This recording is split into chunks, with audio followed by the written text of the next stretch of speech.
Faith Watchers, welcome back to Faith, Family, and Fun Reviews. If you're new here on this channel, I share with you delightful, family-friendly, and faith-based movies and television shows. Y'all, I keep forgetting to do this. Video, so that's why I'm like, let me go ahead and do this video, alright? Because y'all know I did a video some time ago. Not that long ago, okay? It wasn't that long ago. Because I told y'all when Hope Calls season 2 has already premiered recently on Great American Pure-Flix, and so I didn't really want to start season 2 with having seen season 1. I don't want to miss stuff, okay? Y'all know how I am. I love to be in characters business. I do not want to miss nothing, all right? So I thought it was best to go back and watch the entire season 1, which I did, by the way, and I have to say, so this is a wrap-up of season 1, When Hope Calls, because, yeah, we're going to wrap it all up. I started out doing it like episode by episode and kind of doing streaming a couple of them, threading a couple of them together, and then that was just like, okay, wasn't necessarily working because I was still like watching faster than I was getting on here talking about it, as well as watching other stuff. So I was like, okay, let me just finish the rest of the season and then I'll do a wrap-up discussion before I move on to season 2, which I have to say, I feel some kind of way about going to season 2. Oh yeah, because I did watch episode 1 of season 2. That's why I feel some kind of way. Yeah, we're gonna talk about that. We're gonna mention that. But yeah, okay. Season 1 of When Hope Calls was such a beautiful series. I mean, I so enjoy When Calls to Heart.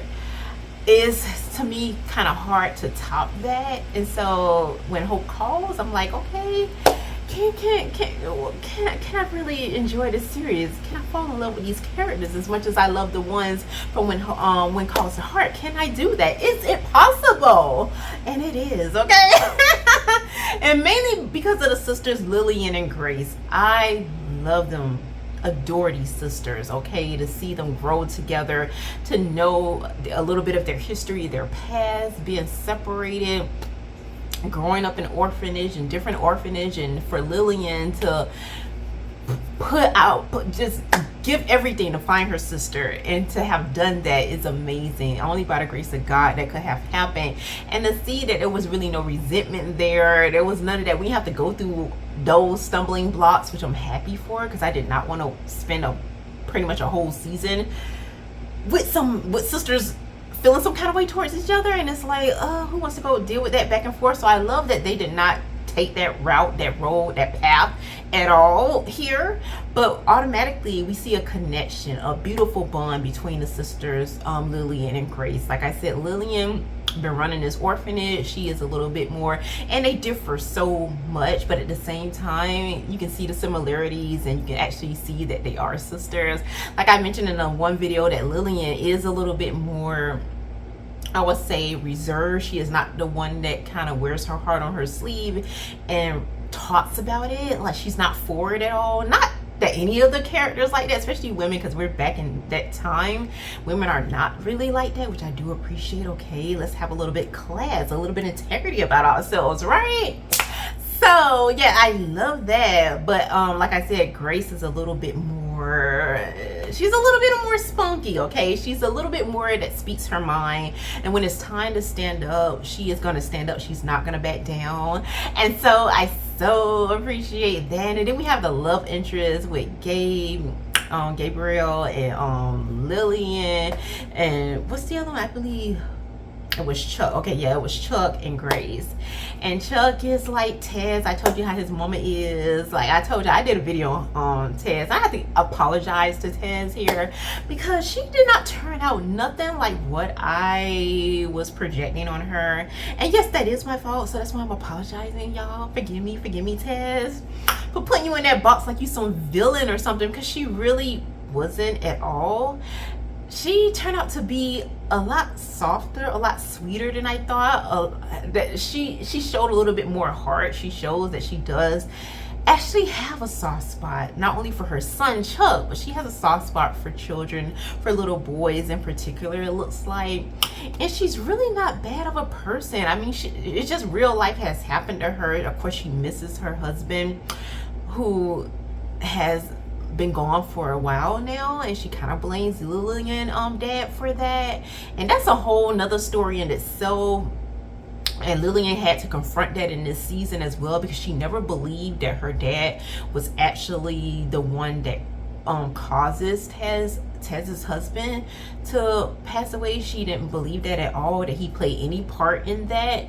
And I was always curious as to what really happened. And we got to see in one of the episodes in this season that Lillian reached out to someone who happened to be there that day when Lillian's dad was on the bridge. I believe it was a bridge or something like that, as well as Tez's husband. And she finds out that her dad had nothing to do with it at all. If anything, her dad kind of warned them about not taking the path that he took, but Tez's husband ended up taking that path, and unfortunately certain things happened to him as a result. But the whole town kind of took Tez's side and kind of been going along with the story that Lillian dad was the cause of it, and it has passed down from pretty much like generation to generation, where the whole town feels this way.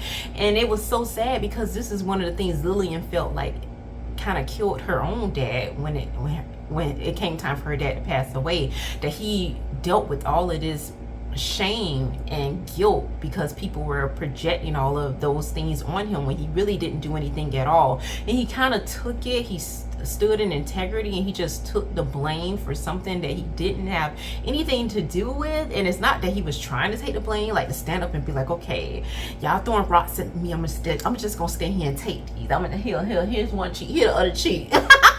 It wasn't like that per se, but at the same time, he knew that people were going to think what they're going to think. They were going to do what they were going to do. And there was nothing really he could do about that. And it was so unfortunate, because I kind of agree with Lillian. As a result of certain things happening, it took a toll on him. It took a toll on his health, and she ended up losing her dad at a very young age. So that was very unfortunate. And Lillian had the opportunity in the episode to kind of clear things up, even though she had evidence that she could have really put out there that her dad, and prove her dad innocence, and kind of change the memory that people had of her father. It changed his legacy in a sense. And I was wondering, are you going to do this, Lillian? Because if she was to do that, yes, it would have been good for her. It would have been good for her dad, who was no longer here. But how many people would that have hurt? That would have really broke Tez and just tore her apart, because she believed this lie all of these years. And sometimes when people believe a lie for so long, it kind of brings them a bit of comfort. And I believe it brought Tez a little bit of comfort, because she got to blame someone else. And yeah, the blame wasn't on her husband or on anyone else, but it was on Lillian's father. So I feel like there was comfort in that as well. You know, she was angry for a long time, but there was some comfort there just to play the blame game. I mean, some people feel that way. Instead of taking responsibility or even trying to find out the truth, most people would rather accept a lie if it brings them some kind of comfort, right? So that's what was going on between that. And I wanted to bring that up because, like I said, this is a wrap up of the entire season 1. But that's one of the things I wanted to point out, because it really kind of, I feel like, is one of the things that shaped Lillian throughout this entire season, and to the woman that she is becoming every day. And that is a woman of integrity, a woman of a pure heart that God just loves and adore. Because like I said, she had this opportunity to do that, to really do some damage, the damage that was done to her. And in the end, she ended up deciding not to go that route, that it was not worth hurting people who are still here today, because her dad is no longer here at this point. He is done suffering. He has been through his pain. There's nothing she can do to change any of that. But the people she still have with her today, did she want to do to them the same things that was done to her dad? You know, and I totally got that, even though I saw the pain in her eyes, because she really wanted to clear her father's name, and as any daughter would want to do in a situation like this. So I thought that she took such a high road that I know that God totally blessed and understood her, the fact that she would do that, because most people would not do that at all, right? So that was what was going on in there, and like I said, I wanted to point that out because I feel like it totally shaped Lillian's character. Like I said, it just made her that much more lovable as a sister, as a friend, as like a adopted mother or foster mom, all those type of things. She just has such a pure heart of gold here. And then we got Grace, okay? And Grace, like I said, very, very spunky, could stand up to whoever, and yet does have that gentleness about her, which I believe that Lillian is helping mold her and bring that out of her as well, which makes her that much more appealing to those that are around her, like Chuck. And her and Chuck kind of go through their little things, okay? We see the attraction there. We see that Chuck does admire a lot of different characteristics about Grace, but he's taking his time. He's moving at a very, like, what I want to say, he's thoughtful, okay? He's being very intentional throughout this entire season with her. It is such a, what a person would call a slow burn with the two relationships that happen to develop over time in season 1. And I love that because I don't like stuff just all in your face and it's just like wham bam thank you ma'am kind of things. I don't like that. It's such a turn off. It's disgusting, it's gross, and everything else in the book that you want to put under there. I love when people are brought together by God and they're being prayerful as they are moving with intentions. They're not just going by how they feel, and sometimes we know that feelings could be a little bit yucky. We can be one place today, another place tomorrow. And so I love that all of these characters, especially the women, are moving with such intention, and they're praying, they are seeking counsel before they are actually putting their hearts out there, and they're guarding their hearts, knowing that these men who could be potential husbands are not at the moment their husbands. So they shouldn't be receiving husband benefits. And so this season it really shows us what courting looks like, what true friendship looks like, what respect looks like, what integrity looks like, what does it look like to be selfless, to put other people before yourselves. And we see that back and forthness between Lillian and Grace as their stories are developing, intertwining with one another, and also kind of like subplots as well, with dealing with both of them in different scenes, but they're learning a lot of the same lessons at the same time. And I love that, and I love the sisterhood here. The bond here is so strong. It is so beautiful and amazing to behold. And like I said, who I thought was the villain, who is in a sense she could be, okay, I'm not giving her a free pass, all right, but I am saying that she does have a lot of good qualities about herself. But at the same time, Tess she's a thinker, and she knows how to play the game, and she's playing to win at every time at whatever cost. But at the same time, it seems like she is trying to move with a little bit of integrity, having some morals, very protective of her brother-in-law, because I believe that's one of the last things that she does have left of her husband. She has Chuck, her son, of course, that is a gift from her husband, remind her of her husband, right? But she also does have her husband brother here, who just can't seem to stay out of trouble. He's always getting into something. His mouth is one of the main things that get him caught up in different things, making dealings he shouldn't make, and he gets into these pickles, and he don't know how to get himself out of it. And the only thing that comes to his mind when he's that stuck, right, is running to his sister-in-law. And it's like Tez is like, here we go again, like who she has to talk to, what does she got to do, what her world, she just can't seem to get a break, some peace, because of her brother-in-law. But at the same time, she doesn't seem like she is willing to leave him to handle things for himself, even though she knows that would be the right thing to do. And a lot of times her rescuing him all the time is kind of crippling him. She can't help but continue to do that, but rescue him and be there for him. And so I love that, but at the same time I do understand how that can be really tough on her, and holding her brother-in-law back from learning the lessons that God is trying to teach him, because Tez is constantly running to his rescue. But I do love the dynamic there. I love that Tez is really nothing but his sister-in-law, and she loves him dearly. Like, that's her blood. And so I do appreciate that. I love that. I love the little different things that her brother-in-law does get into, even though he shouldn't get into these things. But I love the things that he does get into, because it's like, okay, trouble is lurking. What's gonna happen? What's gonna happen? What's gonna happen now? So it does keep you on the edge of your seat, and I love that it's never too serious, never too detrimental, like you see in other shows that you're probably gonna walk away, you feel like you don't walk away with a bunch of trauma and you're overwhelmed and different things like that, with some other things out there that we should not be watching, right?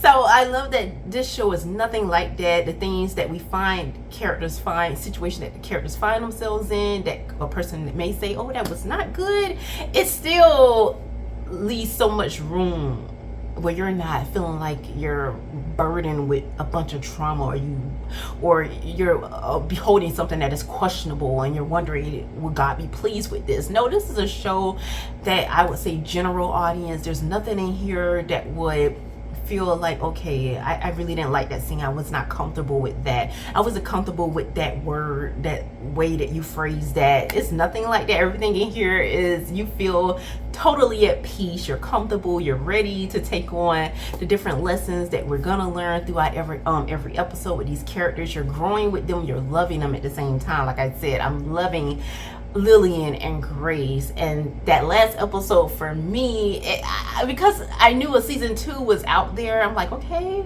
I feel good, I can go see them in season 2, all right? But the last episode really does feel like the last episode, because we have the sisters. That's how it started out. That was their journey before. They started out separate, then they finally got together, and it seemed like it just went by too fast. Like, come on now, like they didn't have enough time with each other, because that's how fast it went by. And I love that Grace brought that up to Lillian, but at the same time they knew that God was calling them to different things in this last episode, and they both had to do what they had to do because they were led by God to do that. But you as the viewer, you don't want them to separate. These are sisters and you love them so much. But I thought that the story would pick up in season 2 exactly where we left off, and so it gave me some kind of comfort. So when I watched episode 1 in season 2, and we're gonna cut it off right here because it needs its own videos after this point,